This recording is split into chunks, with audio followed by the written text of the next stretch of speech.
Cuba hosts the third cycle of peace dialogues between the Colombian government and the National Liberation Army, the ELN.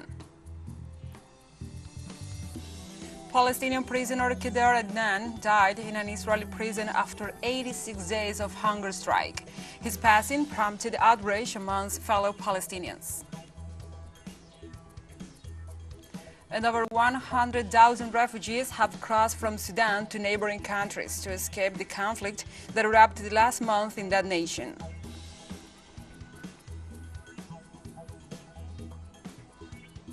From the headquarters of TeleSUR English in Havana, Cuba, this is From the South. I'm your anchor, Gladys Quesada, and these are the news. From Tuesday on, Cuba hosts the third cycle of peace dialogues between the Colombian government and the National Liberation Army, the ELN. These negotiations, stalled for 4 years, resumed in November 2022 in Caracas, the capital of Venezuela, and were subsequently held in Mexico.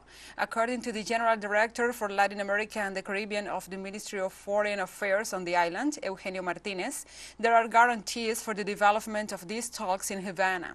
On April 25th, Cuban Foreign Minister Bruno Rodriguez announced the date on which the Caribbean nation hosted this meeting and affirmed that his country will act with the traditional disposition and impartiality that characterizes it as guarantor and alternative venue. In this context, the Minister of Foreign Affairs of Cuba, Bruno Rodriguez Parrilla, stressed that for his nation to be a guarantor in this dialogue process is a high responsibility to provide solidarity to a nation that deserves peace, and recalled that Fidel Castro Ruz was a faithful defender and promoter of the peace in Colombia.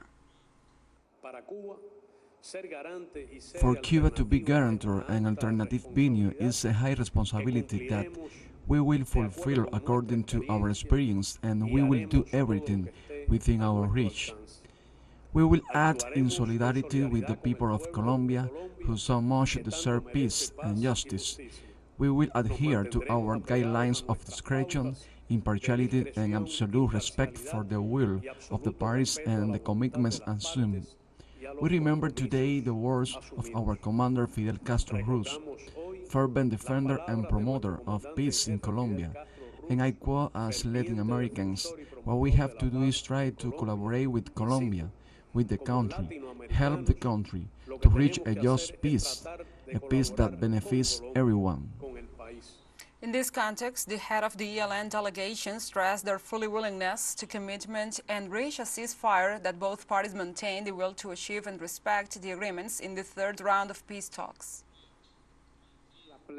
We are fully willing and committed to achieving what we proposed in the Mexico cycle to reach a ceasefire and the participation of society. This is a legacy of 30 years of proposals when we proposed a national convention that would lead to a great national agreement. We hope that in this cycle both parties understand each other, respect each other, and maintain the political will to comply with the agreements and commitments. This contributes to trust, mutual credibility, and the legitimacy of this round of talks. Addressing the countries present in the peace dialogues between the government of Colombia and the National Liberation Army, the Senator Maria José Pizarro thanked Cuba for its undeniable commitment to achieve peace in her country. Cuba has always given us times of reconciliation.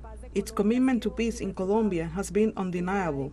Since the 1990s, it has always been a guarantor, even the venue of dialogues to end the war in our troubled country.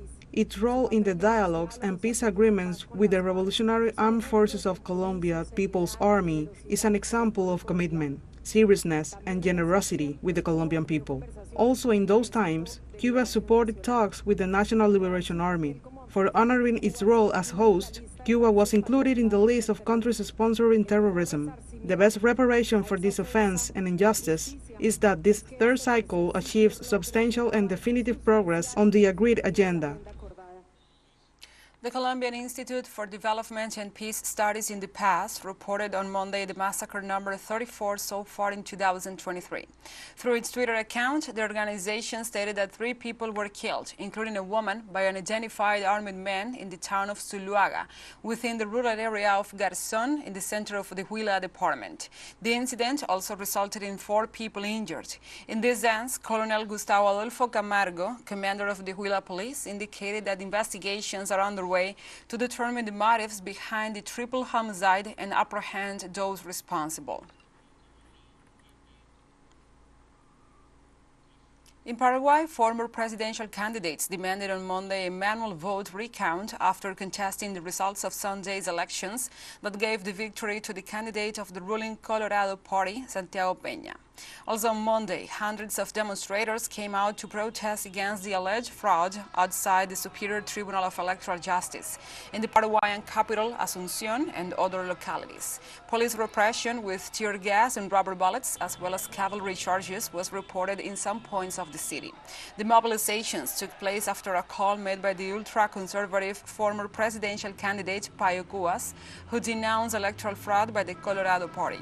Along with Cubas, other opposition candidates such as runner-up Efraín Alegre of the National Concertation and Euclides Acevedo of the political movement of the New Republic requested the software used for the elections be audited, as well as a hand recount of the votes and the presence of international observers.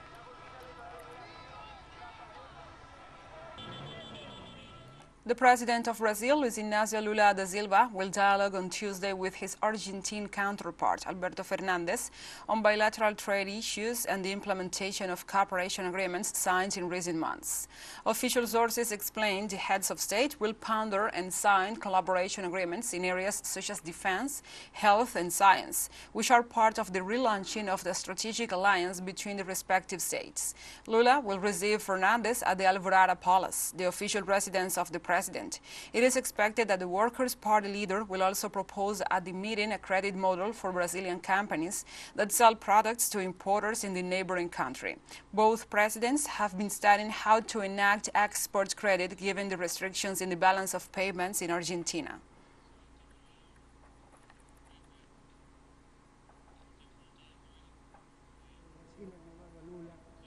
In the United States, 6 people were killed and at least 37 others injured after a dust storm caused more than 70 vehicles to crash along a major highway in central Illinois.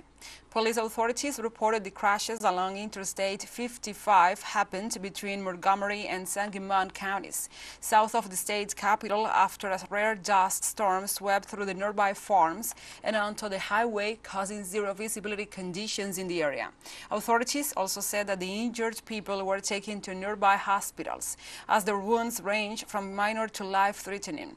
According to the National Weather Service, although dust storms can occur anywhere in the United States, they are most common in the southwest. However, a dry spell combined with very strong winds created the conditions for the latest storm.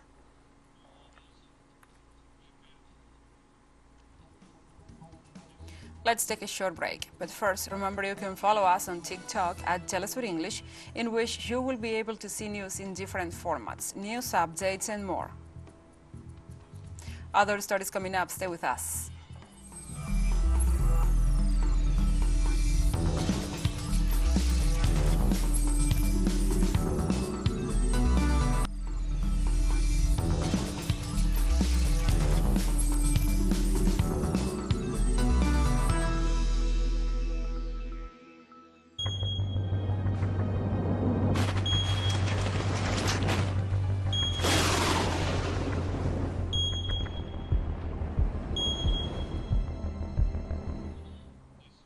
Welcome back to From the South.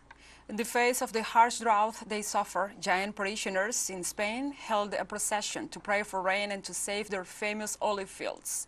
Thousands crowded Jaén streets, headed by a depiction of Christ carrying the cross, in a first since 1949, the last time the believers prayed for rain. This region of Spain is well known in the production of olive oil. Therefore, seasonal rains are paramount to keep production running. According to local sources, 60% of the Spanish agricultural land is currently suffocated by the lack of rainfall, while the country's water reservoirs are at 50% of their capacity. The Spanish government asked the European Commission on Tuesday to activate the crisis reserve to help its farmers hit by this historic drought that threatens harvests.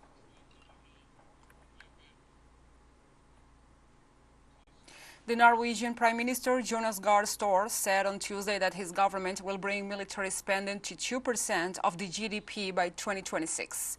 According to the Prime Minister, on per capita basis, Norway is the country that spends the most on defense in the North Atlantic Treaty Organization after the United States. The Scandinavian country's military budget is just over 1.4% of the GDP, and until this decision, the kingdom lacked of a concrete plan to reach the 2% target. However, the government believes that in light of the increase in revenues from the scale of hydrocarbons in the context of the situation in Ukraine, this has become especially relevant.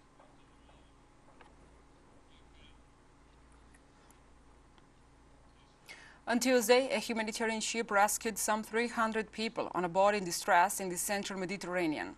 The GEO Barents, a ship of the NGO Doctors Without Borders, carried out the complex rescue operation that lasted more than 4 hours. The rescue comes after a new wave of disembarkations on the Italian coasts last week, with the arrival of about 3,000 people in 48 hours only in Lampedusa, which had decreased in the last hours due to the worsening of the weather conditions. Over 40,000 people arrived in Italy in the first 4 months of 2023, according to the latest official data from the Italian Ministry of the Interior.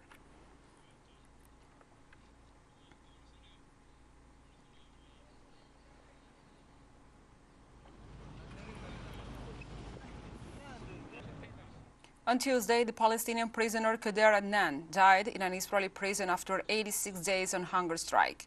Adnan, a 44-year-old father of 9 children, died after a long hunger strike where he refused to receive food and medical care. The Palestinian leader was arrested on February the 5th and sent to prison without charges or a trial under administrative detention, a measure used by Israel to imprison more than 1,000 Palestinians nowadays. In his hometown, Araba, in the occupied West Bank, as well as in other Palestinian towns, demonstrations and a general strike are taking place to protest against Adnan's assassination by the occupation regime.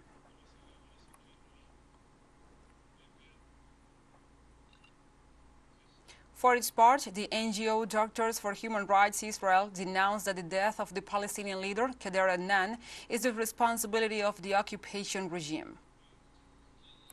Died today after 86 days of hunger strikes.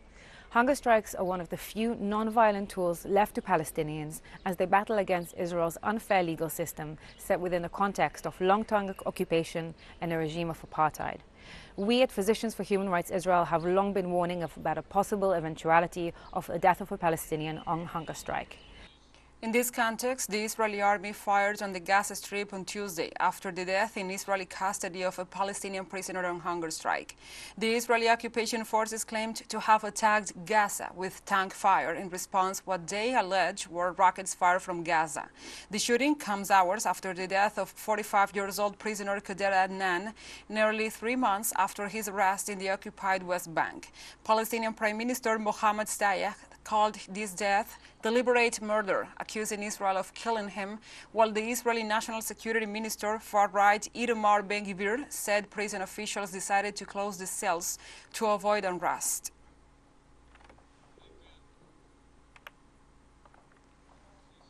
Syria's Ministry of Information denounced on Monday a new Israeli aggression near the city of Aleppo, in which at least 1 soldier was killed and 7 other people were wounded. Syrian authorities reported that the air defenses shot down several of the missiles fired by Israel.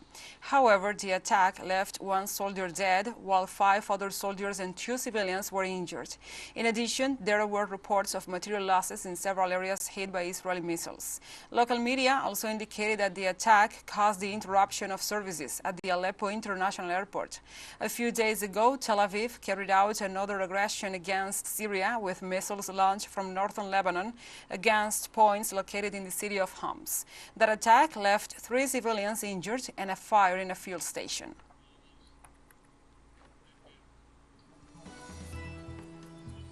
TeleSUR English continues to grow. You can now tune in from 33 different African countries using StarSat. Dial 461 and enjoy our Latin American alternative broadcast. One final short break and we'll be right back. Stay with us.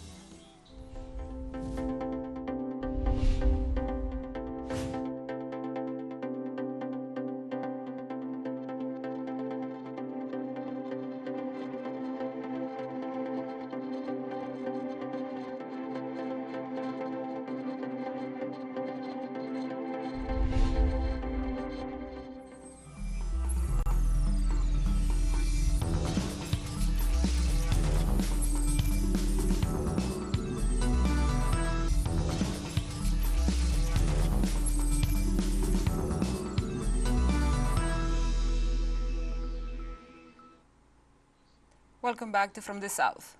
On Tuesday, United Nations officials confirmed that more than 100,000 refugees have crossed from Sudan to neighboring countries to escape the conflict that erupted last month in that nation. Olga Zerrado, the spokesperson at the UN High Commissioner for Refugees, pointed out that over 100,000 refugees are estimated to be among those who have now crossed to neighboring countries, including Sudanese refugees, while the International Organization for Migration also said that over 334,000 people had been internally displaced within the country since April 15th. The UN also announced that the UN Under-Secretary General for Humanitarian Affairs, Martin Griffiths, is expected to visit Sudan on Tuesday, seeking to improve humanitarian access through guarantees of safe passage. On the other hand, a World Health Organization official said it was delivered 6 containers of supplies to Port Sudan and has another 30 tons of aid stocks waiting in Dubai for delivery.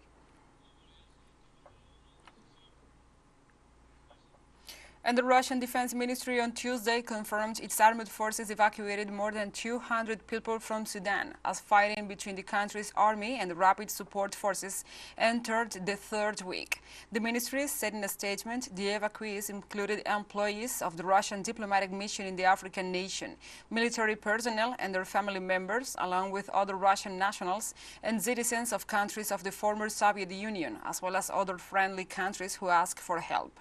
The ministry further said that the evacuation mission was carried out successfully on 4 IL-76 aircrafts from the Russian airspace forces.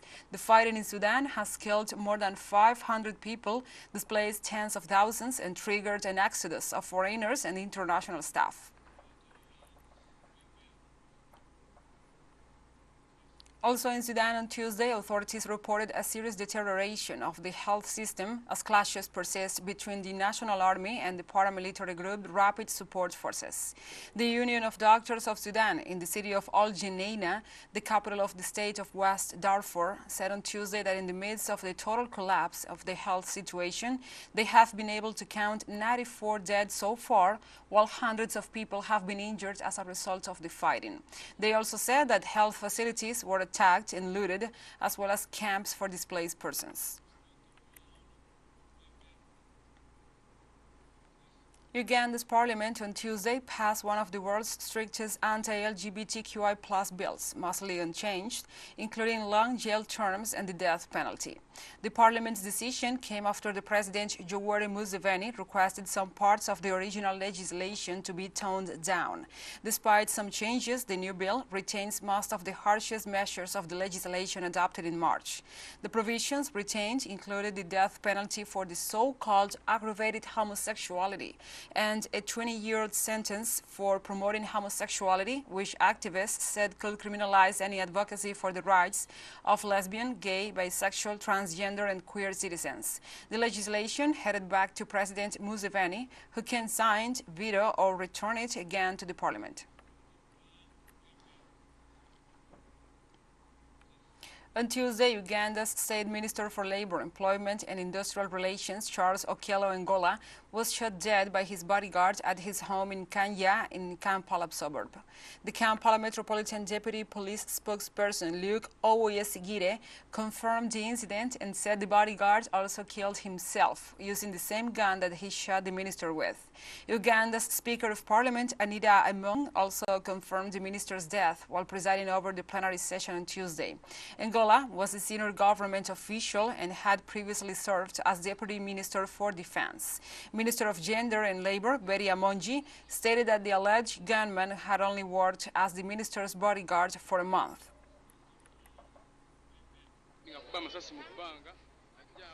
On Tuesday in Kenya, self-proclaimed Pastor Paul Mackenzie appears in court in Malindi to face terrorism charges in connection with the deaths of over 100 people in what has been dubbed the Sakahola Forest Massacre. Kenya, a majority Christian and deeply religious population, has been shocked by the discovery last month of mass graves in a forest near the coastal town of Malindi, and self-proclaimed Pastor Paul Ngere Mackenzie is accused of luring his followers to starve to death under the promise they will meet Jesus. So far, 109 people, mostly children, have been confirmed dead. The first autopsies were carried out in Sakahola on Monday on 9 children and 1 woman. Forensics confirmed starvation as the cause of death, although some victims were asphyxiated.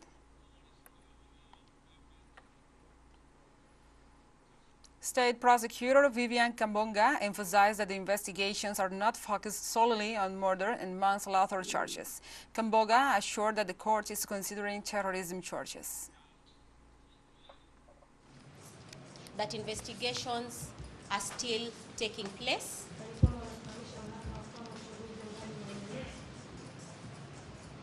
Among the offenses that have been revealed from the investigations are offenses of radicalization under the Prevention of Terrorist Act. Lives have been lost. Over 100 people have died, my lady.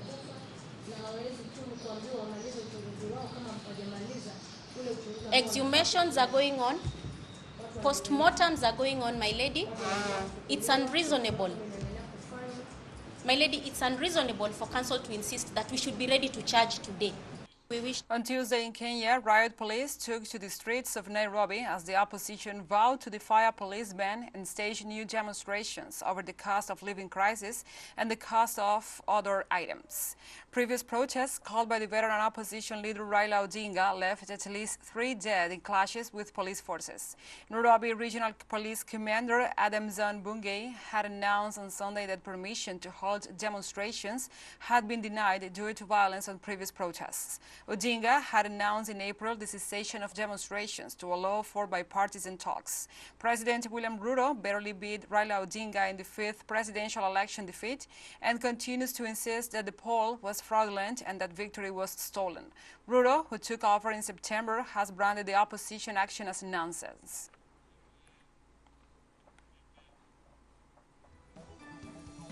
And we have come to the end of this news brief. But remember, you can find this and many other stories on our website at telesurenglish.net.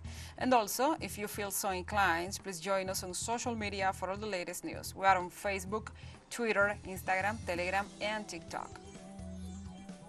For TeleSUR English, I'm your anchor Gladys Quesada. Thank you for watching.